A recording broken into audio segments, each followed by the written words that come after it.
Bonjour à tous, je suis Victor, votre professeur DigiSchool en sciences économiques et sociales. Aujourd'hui, nous allons nous intéresser à la deuxième partie du rôle de l'État.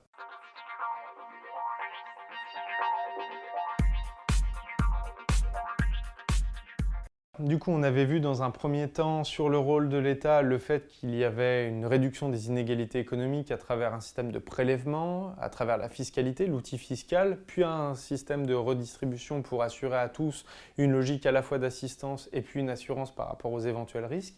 Désormais, on va essayer de savoir si la recherche de la parité elle est efficace. Alors, ça c'est une petite vidéo que je me fais en supplément, on va dire. Pourquoi? Parce que la recherche de la parité, ça m'a intéressé.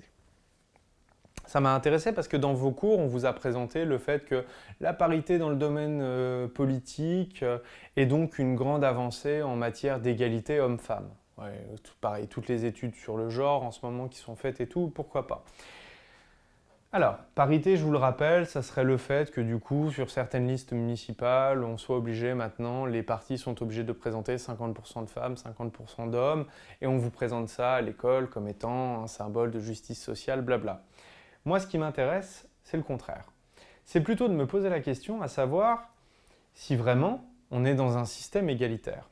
Parce que, ok, on peut noter cette différence naturelle qui soit entre différences genrées, différences sexuées, d'accord, entre du coup l'homme et la femme. Et on pourrait essayer du coup de s'interroger à savoir si en démocratie, c'est vraiment intéressant de mettre une parité juste sur l'homme et la femme. C'est-à-dire que par exemple, je me pose la question suivante. Est-ce que sur ma liste municipale, ou même mieux, tu voyais par exemple, quelle est la différence fondamentale entre François Hollande, Dominique de Villepin, Ségolène Royal? Alors, Ségolène Royal est une femme, François Hollande et Dominique de Villepin sont des hommes. Ok.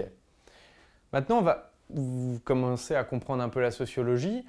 Vous savez qu'en sociologie, arriver à faire la distinction entre hommes et femmes, bravo, on l'a fait, c'est bon, c'est facile. Maintenant, on va essayer de savoir si du coup leur environnement social, vous voyez, on a parlé un peu d'équité, on a parlé du coup de 150 mètres au départ et ainsi de suite. Est-ce que du coup l'environnement social, culturel, économique, est-il différent entre François Hollande, Dominique de Villepin et Ségolène Royal?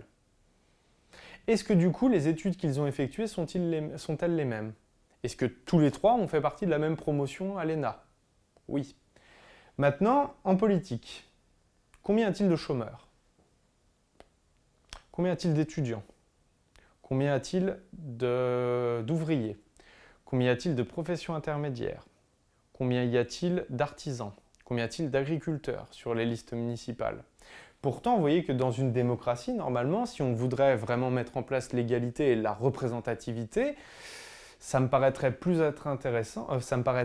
être plus intéressant de savoir si du coup toutes les catégories socio-professionnelles sont représentées dans notre système démocratique, dans le système démocratique français, ou si on s'intéresse uniquement à savoir si les femmes sont autant présentes que les hommes.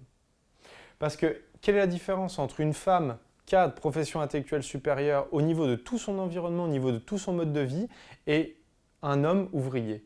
La différence est-elle plus importante entre une femme cadre, profession intellectuelle supérieure et une femme ouvrière, ou entre une femme et un homme qui partagent les mêmes catégories socio-professionnelles? Pour moi, selon moi, vous voyez, tout ce que je vous ai raconté dans la plupart des vidéos, c'est souvent ma vision des choses, la manière dont moi je perçois la SES. Eh bien, je vous propose de vous intéresser là-dessus, à savoir si du coup, c'est réellement efficace de mettre en place une parité au niveau politique, de représentation, juste basée sur une étude de genre. Voilà.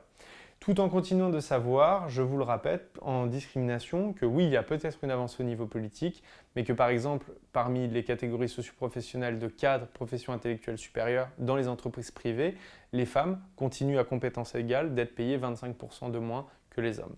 Voilà, au même titre qu'on pourrait le faire sur les étudiants, ainsi de suite. Donc posez-vous toujours la question à savoir si on est réellement dans une démocratie au niveau de la représentation des personnes qui font de la politique.